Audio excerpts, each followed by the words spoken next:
All right, Algebra 1. Here we go again, guys. We are in section 2 today. Still doing a little bit of graphing, but we are expanding on this idea of how to graph and what information can we gather from a quadratic equation graph. Okay, quadratic, remembering that's when we're talking about the x squared. Okay.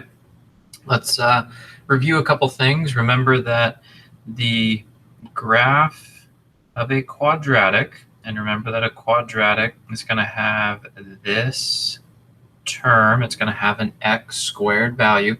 It makes a graph that creates this shape right here that is a parabola.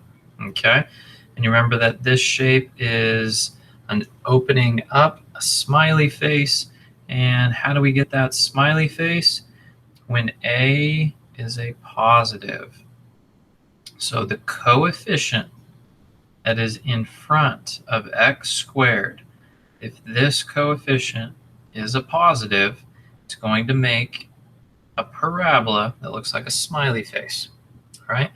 If you have a coefficient in front of x squared that is a negative, it's going to make a downward or frown shape parabola. Okay, and something that we're tagging on as a little bit extra is that if you have a positive coefficient, which again makes a smiley face, it will have what's known as a minimum value.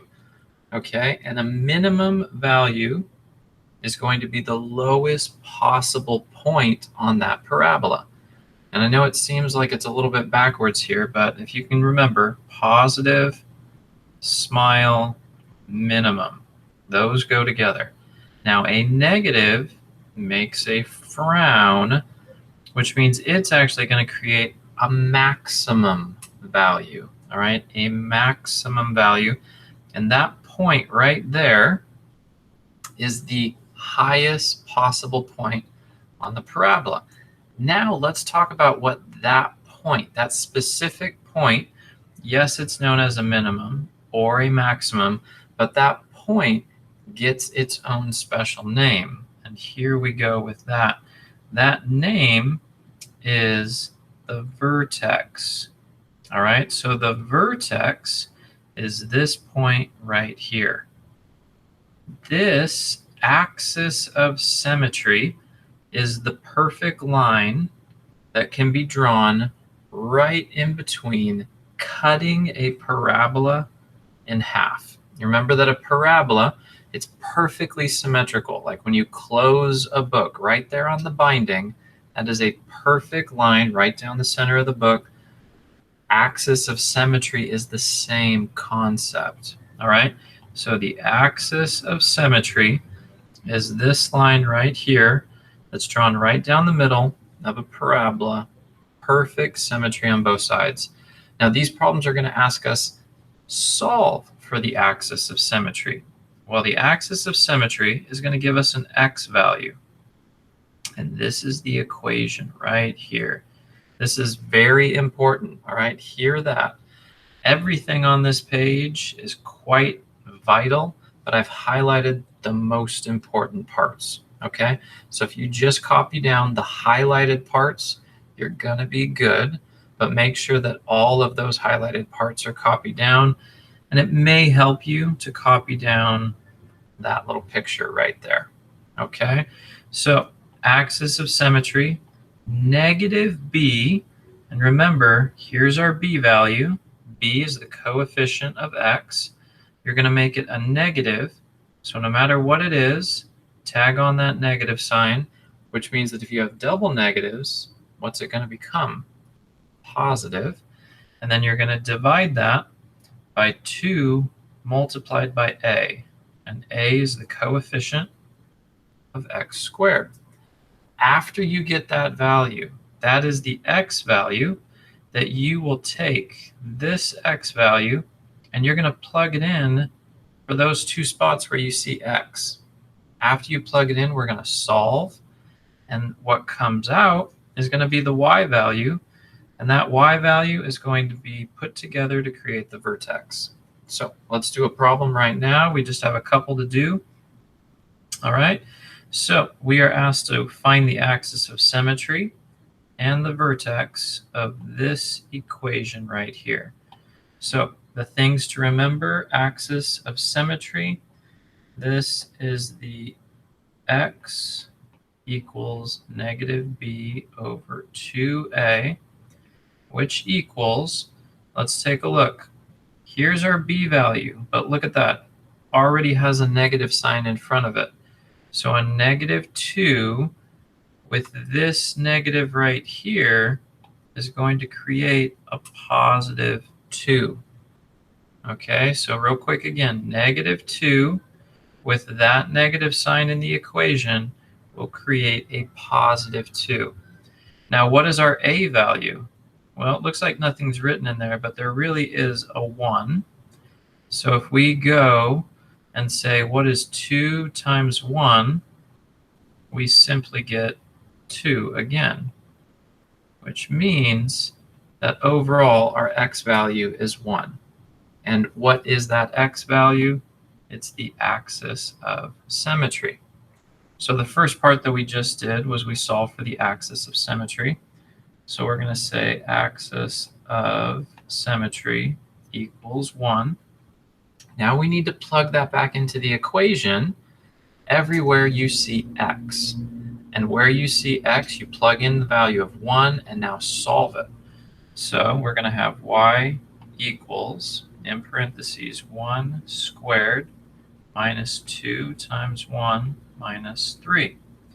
So 1 squared is 1. 2 times 1 is still 2, and minus 3. So 1 minus 2 is going to give us a negative 1. And negative, right here, the 1 minus 2 gives us a negative 1. And negative 1 minus 3 is going to give us a negative 4. So now what we have is our y value. Put the x and y value together, and that is what creates the vertex. All right, so the vertex is now 1, negative 4. And that is what it's asking of us. Find the axis of symmetry and find the vertex. So let's just think a little bit about this. If you just solve for the vertex, the only way you could do that is by first getting the axis of symmetry, which is x, then plugging it back into the equation, giving you y, and then all together, that is the vertex right there. Okay, so some of your homework problems are going to say solve for the axis of symmetry and the vertex. If you go all the way for the vertex, you're going to get both parts. All right, just so you know. Let's do the next one, and this is our last one here. We'll do more example problems in class, so make sure bring your questions. We'll do some more from the homework as well. But let's do this last one. So remember, the equation for axis of symmetry is negative b divided by 2a. So the b value is a positive 12, which means we actually now have to make it a negative 12 divided by 2 times a, and a is 3. So we're looking at negative 12 over 6, which is the same thing as negative 2. So all of this was to solve for x. Now that we have x, which is the axis of symmetry, we're going to plug that back into the equation. All right, so let's do that. 3 parentheses negative 2 squared plus 12 times negative 2 minus 1. All right, so negative 2 squared is going to create a 4, and 4 times 3 is going to create 12. 12 times a negative 2 is going to actually create now a negative 24, and then minus 1. All right, so 12 minus 24 minus 1 equals a negative 13. Okay, and this was all to get the y value. So now put the x value and the y value together, and that will be our vertex. All right, so the vertex is the point -2, -13. All right, let's zoom out just a little bit. And just to save some space here, because I realize I don't really want to have to go down 13 times in the graph there, we are just going to say that right here, if I go down to that value, that's going to be a -13. So we would go left twice, down technically 13 times, right? Remember, we're just doing this to save space on the graph, but really you would go left twice, down 13 times. That's going to be the axis, or sorry, the vertex. All right, so this is our vertex point that I did right there. Now let's go back to the original equation. A is a positive. It's a +3. So A being a +3 means I'm ultimately going to have a smiley face opening up parabola. And one last piece that I want to look at in this chart here, the y-intercept is the value of C. So again, the y-intercept is the value of C. So let's look back at the problem. And our value of C is a -1. So that means if I go back to my graph here, and I know again, not really drawn to scale, but -1, we say that's our -1, that is the y-intercept value. So then I would have this perfect mirror image. All right, if I went left twice, I'd have another perfect mirror image right there. All right, and what I'm looking at is this perfect mirror image where I went twice that way, so I have to go twice that way. There's my value there, then it has to be a perfect mirror image on both sides because that's what a parabola makes. All right, now let's go ahead and connect these dots.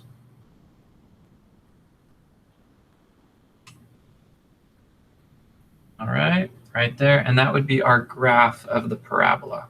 Okay, all right, so let's zoom out, and of course, if you have questions, please ask them.